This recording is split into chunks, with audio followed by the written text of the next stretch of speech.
Celestial greetings. I'm Janet Booth, a professional astrologer from West Hartford, Connecticut, and welcome to my program on astrology called Looking Up.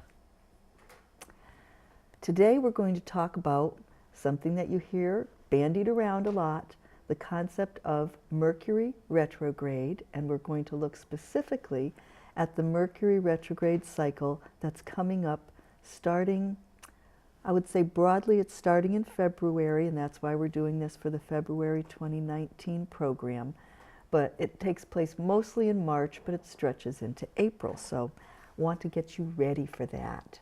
And we have Mercury retrogrades very regularly. They happen about every 3 to 4 months.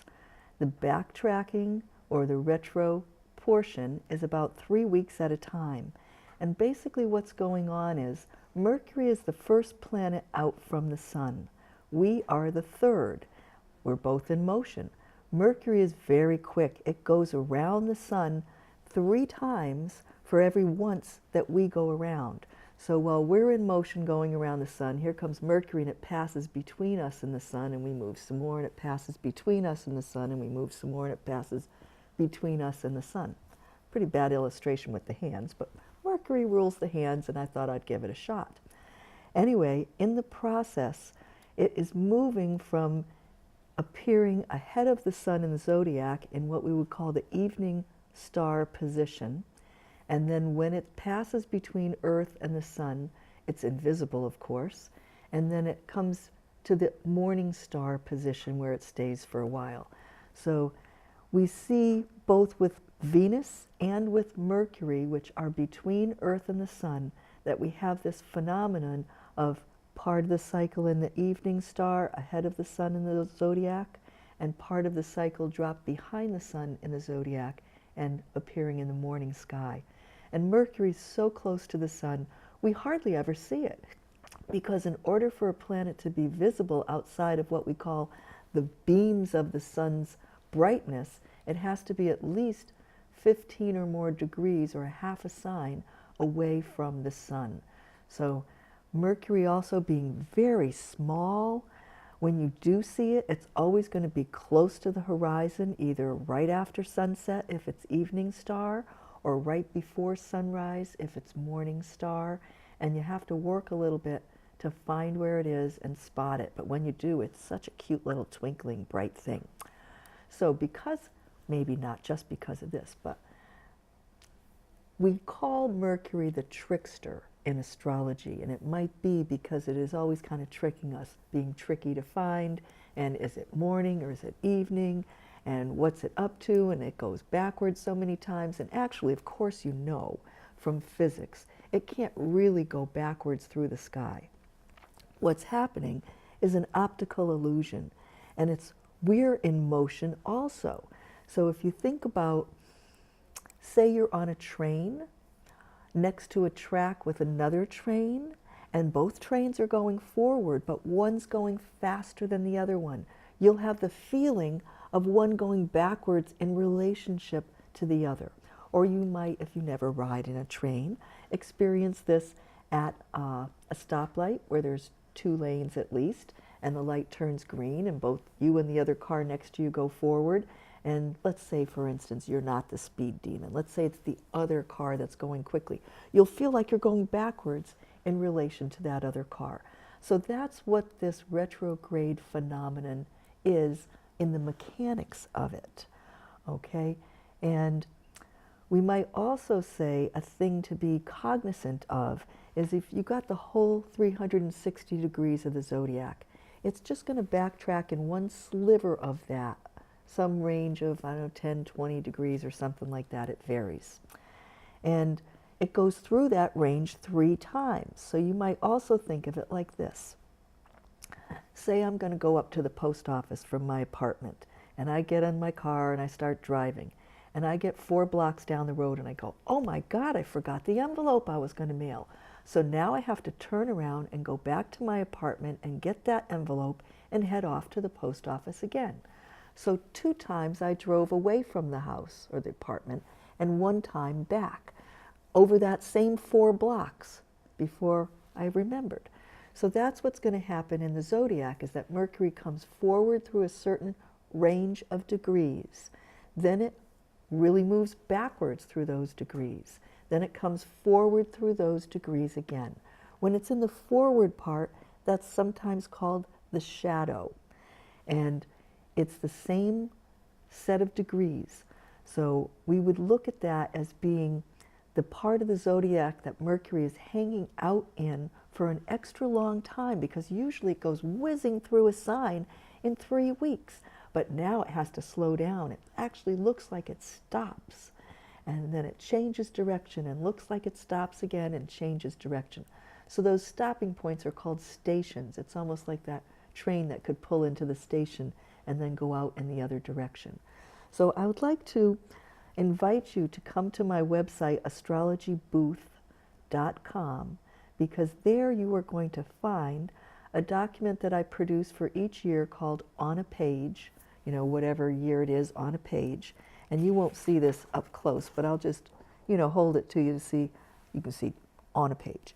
So when you go into the study booth, because there's all these little booths in the astrology booth, there'll be a tab there for On a Page, and you can click on the 2019 On a Page. It's a 2-page, I know on a page, but it's a 2-page PDF, free to download. Page 1 tells you about what is retrograde motion. It tells you a little bit about Mercury retrograde. It has a link to take you to another article in, I think it's the articles section of the study booth, all about Mercury retrograde. You might want to go look at that article. And it also tells you things about what's going on with the new moons and the full moons for the year, and even what times of the year are more difficult because of a whole bunch of planets all going backwards at once. Now, the planets that are outside of the Earth's orbit around the Sun, they will be retrograde for longer periods than Mercury or even Venus. And it happens when they're across from the Sun. So right now we have all the slow planets going through the winter signs, and that means we're going to have our retrogrades in the summer. So the second page of On a Page is these bars, and the black part shows when the planet's actually going backwards. And before and after that are gray parts, and the gray parts are those shadows when the planet comes forward through the backup range, black when it backs up, gray when it comes forward through again. So if you have a planet in your birth chart that is in that degree range where Mercury's going back and forth, it's going to contact your natal planet 3 times. Once in the forward, once in the backward, a second time in the forward. So you're going to have 3 opportunities to work on something that might be an issue or an activity related to that planet that's being contacted in your natal chart. Now, I don't know if this is the origin of why we say things happen in 3s, but it might be because of this retrograde triple connection phenomenon. And even when a moving planet, another one right now in the sky that's, going through a position that Mercury will connect to it, those can have 3 connections as well, especially if it's a slow planet. If it's a quick planet, not going to happen. So you may have heard me speak in the 2019 Rekindling Hope show, that was our December 2018 show, that the toughest connection between the slow planets in 2019 is one of these 90 degrees, what we call a square, almost like at cross purposes, between Neptune and Jupiter. Well, Neptune's very slow. It takes, 12 or 15 years to go through a sign, 165 years to go around the whole zodiac. And Jupiter takes just 1 year per sign. So this is the year that Jupiter is making this harsh connection with Neptune. Neptune in Pisces, well, that's been going on for a long time, since 2012. I remember my first show on West Hartford Community Television that we did with the green screen technology was all about Neptune going into Pisces. So that's, unfortunately, I don't think it's accessible to you now. But at any rate, it's a long, slow process, and it's having us deal with issues about trust, belief, faith, dealing with people that are in an underdog position. It's a sign that can have a lot to do with suffering, and Neptune is the ruling planet of Pisces. So this is its most important journey through this sign. And what's, I think, particularly important about it is that we are at the end of what we call the age of Pisces. And this is a 2,000 plus year portion of a 26,000 plus year cycle that focuses on these issues of what do we believe in. You know, during this period, it's been the Christianity development and domination of, we'll say, the Western world, because you still have your other religions in the East and sometimes no religions in the communist countries. But as far as Christianity is concerned, think about that symbol that was used as the secret identifier from one Christian to another, because they were kind of underground in their early days, and they would draw the symbol of the fish in the sand to say, oh, are you a Christian too? And you had the miracle of the loaves and the fishes and the turn the water into wine. Well, water's related to Pisces, wine's related to Pisces. It's the sign of the fishes. So you have a lot of symbology in the Bible and with Jesus about Pisces. But the main point about the age of Pisces is there's a God out there somewhere that we have to either placate or have an intercessionary, like a priest, in order to, you know, forgive us for our sins, or somebody died for our sins. And when we come to the age of Aquarius, it's much more scientifically based, and it's a sign of individualism, whereas Pisces is the sign of, I'm just a drop in the ocean. I'm nobody, who are you? Are you nobody too? And that's a little poem from Emily Dickinson. So I don't know if she was a Pisces. Anyway, we are going to be more into knowledge than belief, needing proof rather than leaps of faith. And the sort of spreading out of holiness, or whatever you want to call it, to each individual. Like, I am my own God. I don't need to have a God out there. There's God within all of us. So that's sort of one of the shifts. And even when we speak of, oh, is the apocalyptic end of the world coming, the book of Revelation is actually, according to my colleague Don Serow, a time capsule for the age of Pisces and the end of the age of Pisces. The actual stars in the rope that hold the fish together in the constellation, the first one is the Alpha, and the last one's called Omega, and they make reference in Revelation to Alpha to Omega. And anyway, that's another whole long story, but if you're interested in that kind of thing, Don Serow will be speaking for the Astrological Society of Connecticut in March on the 21st, whatever's the third Thursday, and then the Saturday after that, I think it's 21st and 23rd, that there will be, oh, I can probably tell you, a workshop that he's doing exactly on this topic about Book of Revelation, and his book that he wrote about that called The Eighth Seal, The Time Is Now. And that will be the 21st for the lecture on a Thursday night, the 23rd for a workshop. Okay, so let's get on to talking about this particular Mercury retrograde, because I think it's going to be a hairy one, and that's why I entitled this episode about sailing on stormy seas, because, you know, we've got the analogy of the ocean, ruler of the ocean, god of the ocean is Neptune. So in this particular Mercury retrograde, and we'll show you the dates and the degrees here on screen, Mercury is totally in the sign of Pisces when it does its backup. It marches up to 29, which is the highest because each sign has 30 degrees. It turns tail and it goes back down to 16 something and then comes forward again. So that second half of the sign of Pisces is where all the action is. So that sort of shadow, the lead-in portion, is from the 19th of February to the 5th of March, and that's when it goes backwards. It stays backwards until the 28th of March, and then still has to come forward through that degree range, which it doesn't exit until April 16th. So if you have any planets in your chart in that second half of Pisces, they're going to get visited 3 times from Mercury. Or say you have something in the second half of Virgo, across from Pisces, you're going to get the opposition 3 times from Mercury. Or if you have something in that degree range of Sagittarius or Gemini, which are at right angles to Pisces, you're going to get the square 3 times. Well, this is kind of what's going on because Jupiter, the planet that is interacting in a harsh way with Neptune for this year, is in the 90 degrees from Sagittarius. So what happens is Mercury comes in, it joins Neptune, and it squares Jupiter at about the same dates, not exactly.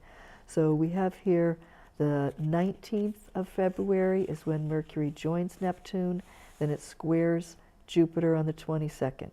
On the reverse, it squares Jupiter at 3:15, then joins Neptune again on 3:24, and coming out of the retrograde, it joins Neptune on April 2nd, and then squares again to Jupiter on the 12th of April. And around these dates, I'm expecting news that's going to reflect some of the chaos and confusion or deception or exposure of deception that is signaled by the Jupiter-Neptune square. So Neptune is a planet about hiding things. It rules fog. It rules the kind of veil between this realm and the spirit world, and it rules the spirit world.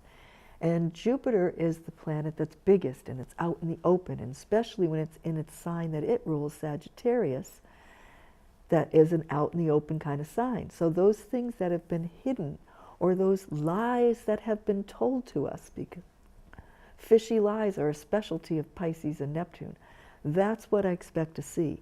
And Mercury, as messenger of the gods, is the planet that signals things coming into the news. So we know we're going to have a very busy news cycle during this retrograde back and forth. And not only that, but things that may have happened before might be showing up now. Or, you know, if somebody's got little nuances of things that are very deceptive that they're saying during the lead-in shadow, we might find during the retrograde, oh boy, we found out that's not true. And then during the exiting shadow, maybe we find out that something's going to be done about this. So there is some wiggle room off of that Jupiter-Neptune square. So it's an exact square, exact 90 degrees on the 13th of January, and not again till the 16th of June. And that's why the dates are not the same when Mercury hits one or hits the other. We've got a little range in there. And let's see. I don't think I put it on the notes for you, but the halfway point of the Mercury retrograde is always when it passes the sun, and that will be on the 14th of March. So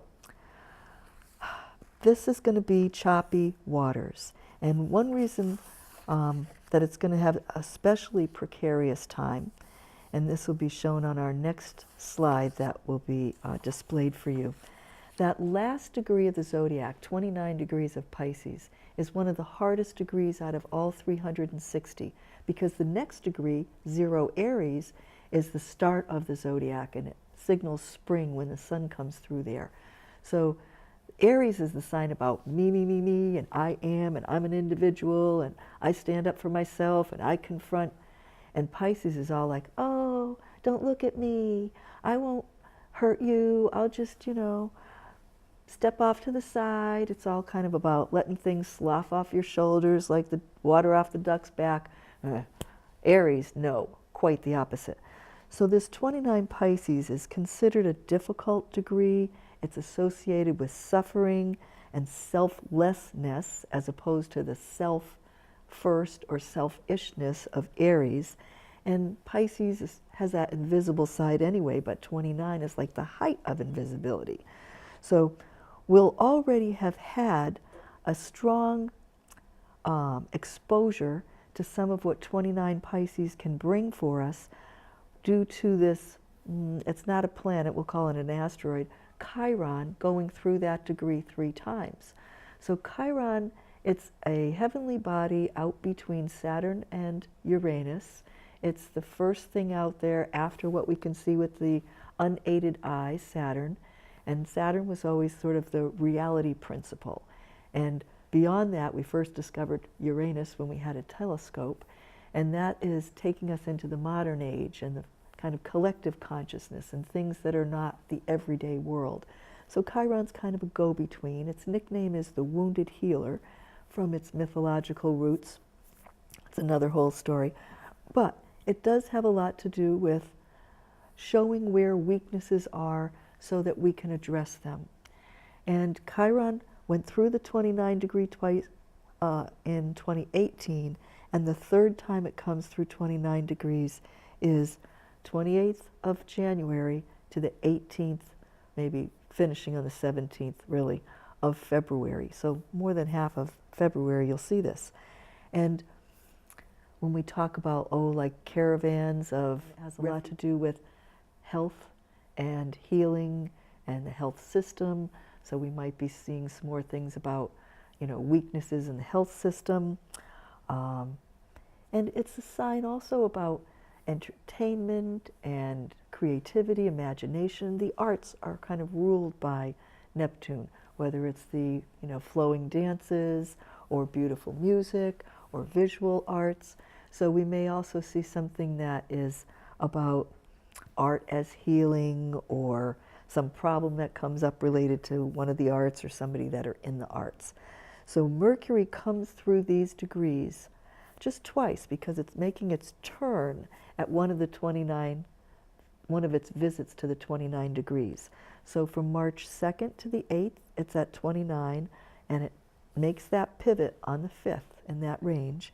And then as it's exiting that backup range, it comes to the 29 again, and that'll be in April on the 16th and 17th. So again, Mercury being the newsmaker, or not newsmaker, the messenger of the news, the megaphone of the news. We'll hear some news that are going to sound like difficult things, or maybe hearken back to something that's going on in late January to mid-February, comes up again in March and April. And perhaps in your own life, there's something, if you go into your chart and you see where is the borderline between Pisces and Aries, that's the range, and you can look in what house you have that in, because the houses are like the departments of our life. And if you have that in your first house, say you're a Pisces rising person, there could be some kind of difficulty for your health. Or if you have it in your 6th house, there might be something about your work or your health. That's the two health houses. If it's in your career house in the 10th, maybe there's a problem with you and your boss. Or if it's in your relationship house, maybe you and a partner. So you can see what I kind of mean by this. And Mercury retrograde is not always problems. It has a very bad reputation, but it is a time to return to ideas, to examine them further, or to straighten things out that have been sort of messed up. So that's the things we want to be doing there. And it's also interesting that when we have the new moon and the full moons in March and in, the March new moon is the day after Mercury turns retrograde. So it's at that standstill. And anything that's in effect at a new moon kind of ripples effects through that whole moon cycle. So that moon cycle will take us up to April 5th. So expect that things could be difficult to make progress, or you have to have your ducks in a row before you can really go forward. And it will still be retrograde during the full moon. And the full moon is actually on the spring equinox. And because of that, we're going to have 4 full moons in the spring season. And when that occurs, the third one is called the Bellew, or the betrayer. That's an ancient, maybe Celtic word for betrayer. And that's what we will call a blue moon, the true old definition of blue moon, not the second in a calendar month, which is a man-made construct. And this is a seasonal thing. But I might talk about that more, and maybe not. So, I want to also mention from our third slide that we'll bring up that there is a certain range of degrees, the high degrees of the water signs, that is being visited 3 times during our 3 retrogrades, our Mercury retrogrades of 2019. And maybe I don't have that page for me to look at, but at any rate, it's on my notes.